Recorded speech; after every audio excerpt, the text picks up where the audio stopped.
Seja muito bem-vindo, seja muito bem-vinda a mais um vídeo aqui no meu canal. Meu nome é Anderson Contaif, sou médico, especialista em clínica médica, trabalho como terapeuta de relacionamentos, sobretudo relacionamentos abusivos, dentre eles relacionamento com pessoas com transtorno de personalidade narcisista e dependência emocional. E esse vídeo que eu vou gravar hoje, ele é sobre o que é o narcisismo sexual. E essa é uma dúvida que eu recebo frequentemente. O que é o narcisismo sexual?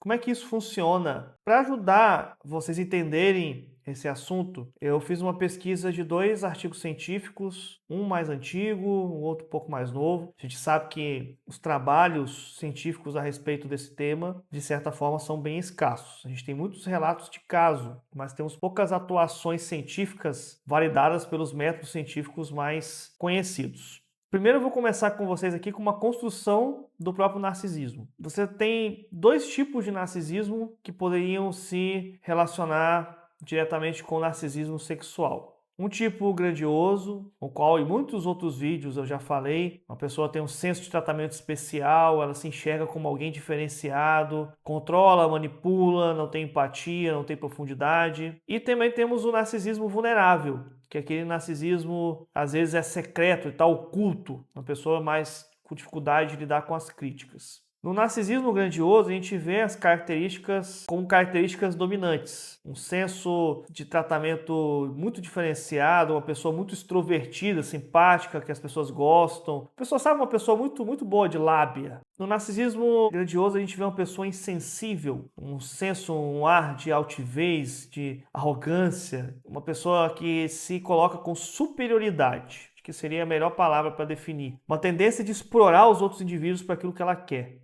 Extremamente manipulador.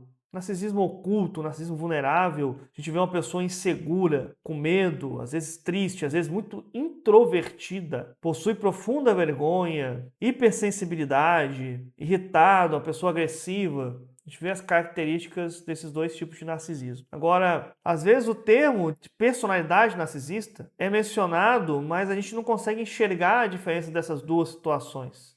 O transtorno de personalidade narcisista está encaixado dentro do grupo B dos transtornos de personalidade. E está no mesmo aglomerado do transtorno de personalidade antissocial, o transtorno de personalidade limítrofe e o transtorno de personalidade histriônico. A gente acredita que o narcisismo sexual tem uma relação mais próxima com o transtorno de personalidade narcisista e, sobretudo, com o narcisismo grandioso. O narcisismo sexual é de um padrão egocêntrico de interação sexual. Como mencionei, ele pode ser considerado uma variante sexual do transtorno de personalidade narcisista. Então, algumas características que a gente vê associada ao narcisismo sexual seria a preocupação com o sexo, extremamente presente, colocando muita importância na atividade sexual e tendo uma compulsividade sexual.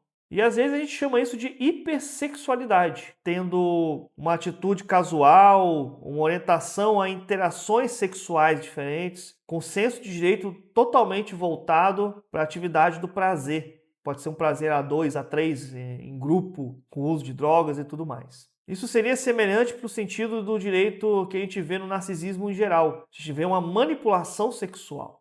Então, novamente, aqui a gente tem uma correlação com o narcisismo e com toda a sua manipulação. A gente vê promiscuidade, que não é surpreendente de a gente ver esse tipo de manifestação, porque é uma faculdade de sensações que está voltada na mente da pessoa com narcisismo. Eles se acham pessoas especiais no sexo, se acham pessoas que ficam infladas em dizer que são os melhores na atividade sexual, nas interações sexuais, nas habilidades sexuais adquiridas. Então parece que realmente são pessoas que se destacam nesse termo de narcisismo sexual, se achando que são melhores nas atividades sexuais do que qualquer outra pessoa. E a gente vê que isso está muito associado à pornografia.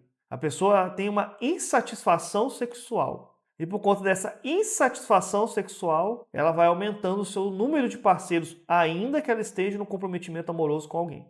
O narcisismo sexual, algumas vezes, está associado a uma agressão sexual, a uma falta de intimidade emocional, a um aumento maior de um risco de ter relações extraconjugais, trair, propriamente dito. Agora, muitas vezes no estudo de pesquisa, a gente não consegue identificar tão bem uma aferição da intensidade desse narcisismo. Por conta disso, lá nos Estados Unidos, onde existe maior quantidade de informações do tema, foi criado um índice de narcisismo sexual. Esse instrumento está relacionado com a crença do próprio narcisista de receber elogios sexuais suficientes do seu parceiro. O parceiro tem que falar: uau, você é bom demais, que bom que eu tô com você, e ficar validando. Tem que dar palavras de afirmação sexuais. E a gente vê que é necessário endossar a proximidade emocional, porque endossando a proximidade emocional com essa validação do você é o melhor, isso interfere no prazer sexual dessas pessoas.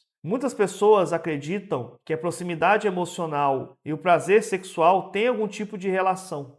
E claro, a gente sabe que as duas coisas podem ser independentes, mas acreditar que a proximidade sexual interfere no prazer sexual, acho que isso realmente aponta para um narcisismo muito mais forte que alguns outros exemplos que eu falei aqui com o narcisismo vulnerável. Também a gente vê itens projetados para capturar a sensação de que essa pessoa tem uma habilidade sexual especial, como estilo especial de fazer amor, muitas vezes usando até de agressividade. E vemos que essa pessoa poderá estar propensa a um relacionamento se o sexo for mais agradável. Então ela se conecta melhor, de alguma maneira, com quem é sexualmente melhor. E esse é um dos itens muito presentes dentro do narcisismo sexual. Olhando esses dois estudos especificamente e os seus resultados, a gente vê que o estudo de 1999, que eu peguei, e realmente traz muitas coisas que eu mencionei aqui nesse vídeo para você. Como se estivesse confirmando que os indivíduos que são muito narcisistas sexuais, que eles dão importância ao sexo, eles tendem, de alguma forma, ao aumento do número de parceiros sexuais durante a sua vida. Agora, já o estudo de 2015, que era um pouquinho mais recente, especificamente ele analisou como que o narcisismo sexual estava relacionado ao uso da pornografia na internet. Em termos de análise que ele foi levando, a gente viu que existem algumas maneiras diferentes de dividir a respeito do narcisismo sexual. Uma maneira é olhar os participantes que já usaram a pornografia na internet contra aqueles que nunca tinham usado pornografia na internet e eram narcisistas sexuais. E o outro é indivíduos que consumiam pornografia e esses eram narcisistas, incluindo narcisistas sexuais. Bem, esses resultados eles são verdadeiros, tanto para homens quanto para mulheres. Os indivíduos que consomem pornografia, eles são mais propensos a serem narcisistas sexuais. Então, quando você olha esse estudo que olhou tanto para homem quanto para mulher, os níveis de narcisismo sexual eram altos no consumo de pornografia. Outra maneira de a gente ver esses participantes desse estudo seria dividido os que usam atualmente pornografia e aqueles que atualmente não estavam mais usando pornografia. E a gente vê os mesmos tipos de resultados. Os que usam a pornografia são medidos dentro de um narcisismo como um narcisismo maior, nessa aferição, dessa classificação desses índices de narcisismo. Então, essas descobertas, que valem tanto para homens quanto para mulheres, elas trazem um conhecimento sobre o narcisismo sexual. Uma visão de que a gente vê alguns problemas relacionados ao narcisismo e ao risco de parceiros extraconjugais nessas relações e a exposição a, inclusive, doenças relacionadas ao sexo. O narcisismo carrega uma dor e as consequências para as pessoas que estão com esse tipo de ser humano do lado. Esses relacionamentos tendem a ser relacionamentos muito problemáticos. Portanto, a minha concepção, para você que está passando hoje por uma situação com alguém narcisista e é sexualmente muito ativo e procura isso na pornografia, é se atentar para esse problema. Porque a gente sabe muitas vezes que o narcisista não vai buscar ajuda, mas nós precisamos de buscar essa ajuda.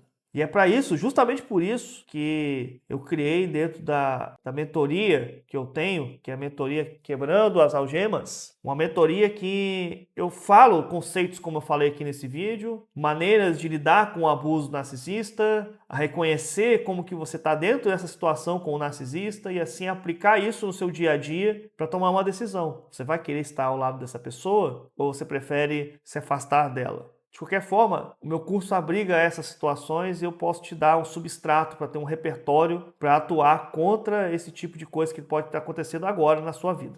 Espero que esse vídeo possa ter te ajudado a esclarecer algumas coisas sobre esse tema de narcisismo sexual. E sim, existem pessoas promíscuas que estão voltadas ao prazer sexual e só pensam nisso e fariam qualquer coisa para que isso pudesse acontecer, inclusive se profissionalizando sexualmente. Compartilhe esse vídeo com outras pessoas, se inscreva no meu canal e se você quiser conhecer mais da minha mentoria, acesse o site www.quebrandoasalgemas.com.br. Espero que vocês tenham gostado e até o próximo vídeo.